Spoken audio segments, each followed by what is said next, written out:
हिंदी मध्ये एक शायरी आहे, जब तक जियो शान से जियो और कर्जा लेकर भी पियो, आइश करो मजा करो।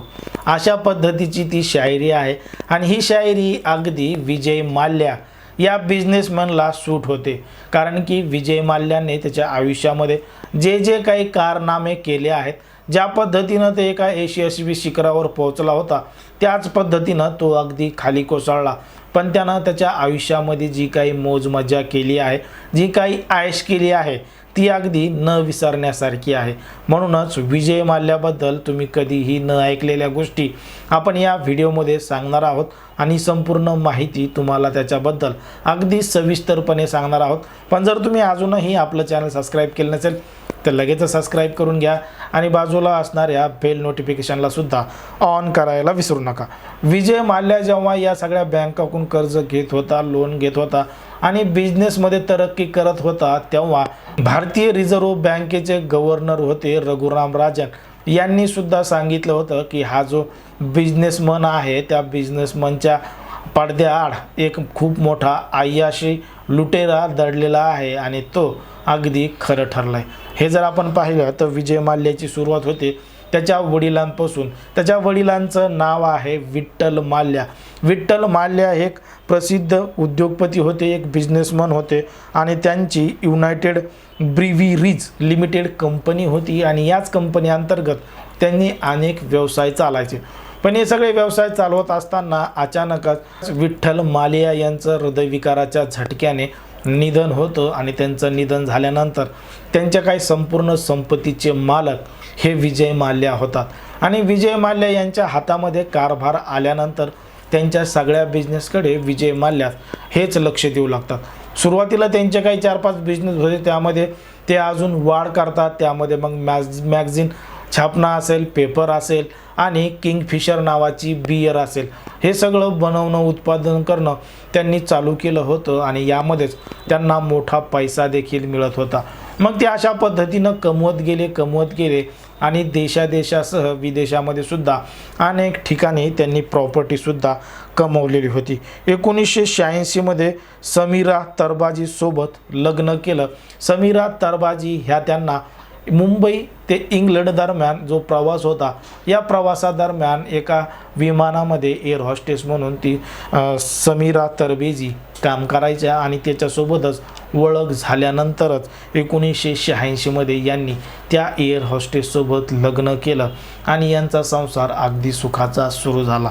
त्यामध्ये त्यांना सिद्धांत मालिया नावाचा मुलगा सुद्धा झाला आणि सिद्धार्थ मालिया जसा जसा मोठा होऊ लागला तसं तसं यांच्या संसारामध्ये सुद्धा दुरावा येत गेला। कारण की विजय माल्या यांना शौक आणि मजा मारायची भलतीच हौस होती।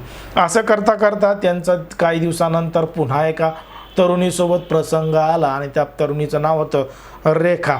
जेव्हा त्यांनी रेखासोबत संबंध ठेवायला सुरुवात केली, तिच्यासोबत दुसरं लग्न केलं, तेव्हा त्या रेखापासून सुद्धा त्यांना 3 मुली झाल्या।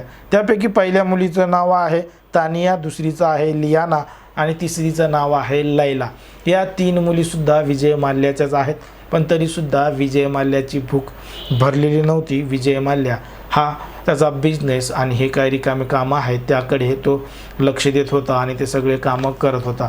विजय माल्याचं नाव तेव्हा चर्चेत आलं जेव्हा भारताची टिपू सुलतानची जी तलवार होती, ती टिपू सुलतानची तलवार आणि महात्मा गांधीजी यांचे जे काही वस्तू होत्या ते त्यांनी विदेशातून विकत घेतल्या होत्या आणि त्यासाठी त्यानं सगळ्यात जास्त बोली बोलली होती। म्हणूनच विजय माल्या हा चर्चेत आला होता आणि खूप श्रीमंत आहे असं सुद्धा वाटू लागलं। त्यानंतर त्यानं देशामध्ये विविध ठिकाणी बंगलो बांधले, ज्या ज्या ठिकाणी समुद्र किनारा आहे त्या ठिकाणी त्यानं गेस्ट हाऊस केले आणि त्या ठिकाणी तो अगदी मौज मज्जा करायचा। देशी विदेशी तरुण तरुणी अशा लोकांना तो त्या ठिकाणी पार्टी द्यायचा आणि जास्त करून ज्या विदेशी तरुणी आहेत यांच्यासोबत तो रात्र रंगीन करायचा। कधी कधी खुले आम तो अनेक तरुणींसोबत अशा पद्धतीनं फिरायचा, किसिंग वगैरे या सगळ्या गोष्टी करायचा। हे सगळं त्याला काहीही वाटत नव्हतं। पण जेव्हा पत्रकारांनी त्याचे अशा पद्धतीचे फोटो काढले, मॅगझिनमध्ये पेपरमध्ये छापून येऊ लागले, तेव्हा त्याची बदनामी सुद्धा होऊ लागली। म्हणून त्याला या सगळ्या गोष्टीची कुठंतरी थोडीफार लाज वाटू लागली।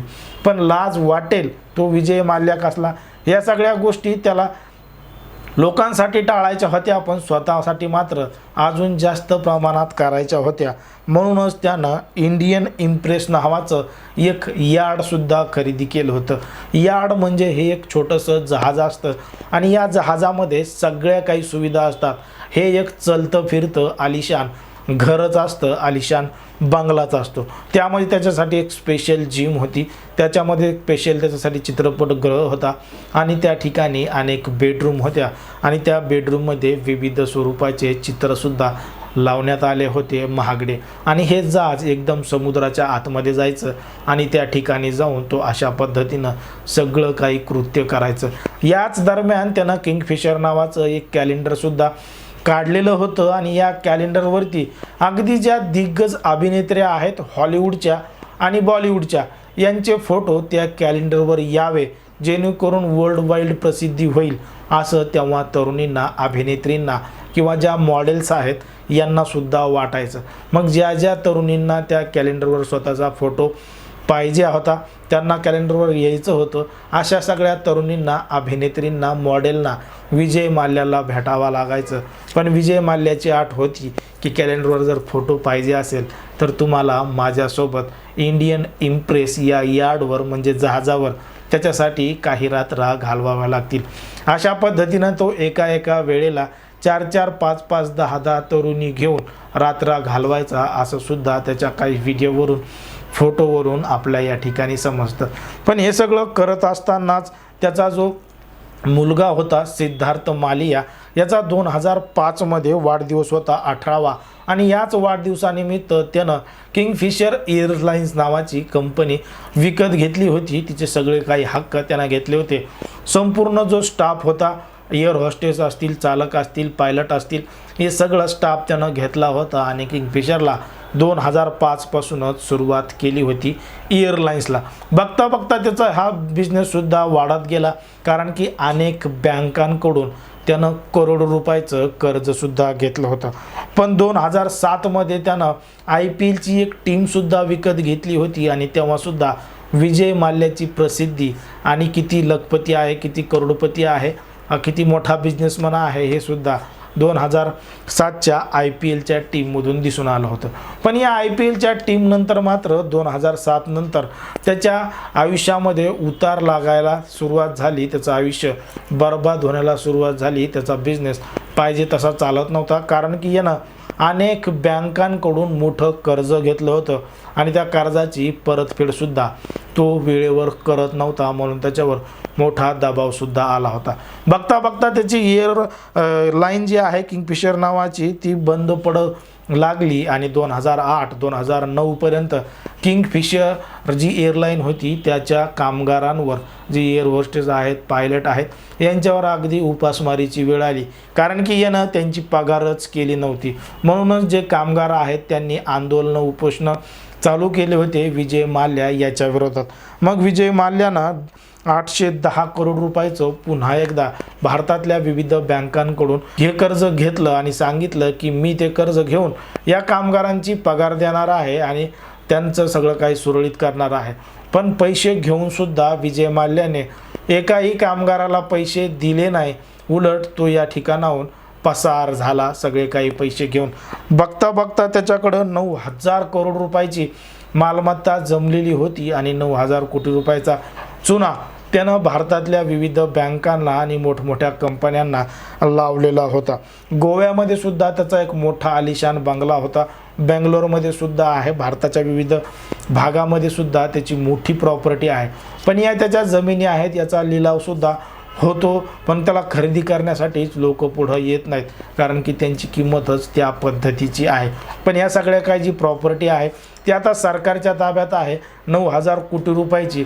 पण ही सगळी प्रॉपर्टी जमा केली तरीसुद्धा विजय माल्यानं जेवढं कर्ज घेतलं आहे त्याची परतफेड होत नाही. म्हणूनच भारतीय ज्या बँका आहेत त्या विजय माल्याची वाट पाहतात. आता एवढं सगळं होऊ नये त्यानं भारत देश सोडला, विदेशात गेला. त्याचं कारण म्हणजे यांनी काँग्रेसच्या काळामध्ये राज्यसभेचा खासदारसुद्धा हा झाला होता, राज्यसभेचा सदस्यसुद्धा झाला होता. त्याच्यामुळंच त्याला विविध बँकाकडून लोन मिळालं आणि विदेशामध्ये जायला पासपोर्टसुद्धा मिळाला, ग्रीन सिग्नल मिळाला.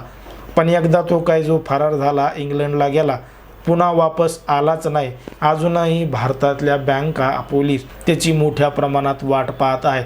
पण विजय माल्या गेला, तो गेलाच, वापस आलाच नाही.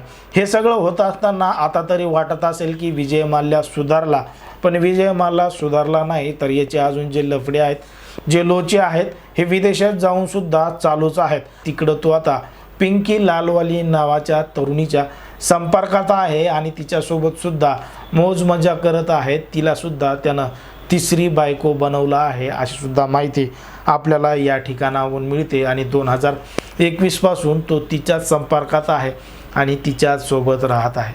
आपण ज्या पद्धतीनं पहिले सुरुवात केली होती की जब तक जिओ शान से जिओ, कर्जा लेकर भी पिओ, अशा पद्धतीनं विजय माल्याने भारतातल्या अनेक बँकांना चुना लावला, करोडो रुपयाचं लोन घेतलं, कर्ज घेतलं आणि विदेशामध्ये फरार झाला.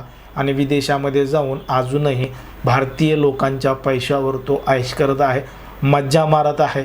आणि इकडं मात्र लोक त्याची अजूनही वाट पाहत आहेत की त्याचं कधी कर्ज तो फेडेल, त्याची प्रॉपर्टी कधी विकली जाईल आणि कधी लोकांचे पैसे वापस भेटतील. मात्र विजय माल्या हा जो काही होता, त्याच्या आयुष्यामध्ये त्यानं स्वतःसाठी अनेक तरुणी, अनेक लोकांवर मोठा खर्च देखील केलेला होता. एकंदरीत विजय माल्या यांनी केलेल्या कारनाम्याबद्दल तुम्हाला काय वाटतं, अगदी स्पष्टपणे कमेंटमध्ये सांगा. आणि अशाच पद्धतीचे नवनवीन व्हिडिओ पाहण्यासाठी आपल्या चॅनलला लगेच सबस्क्राईब करून घ्या. धन्यवाद.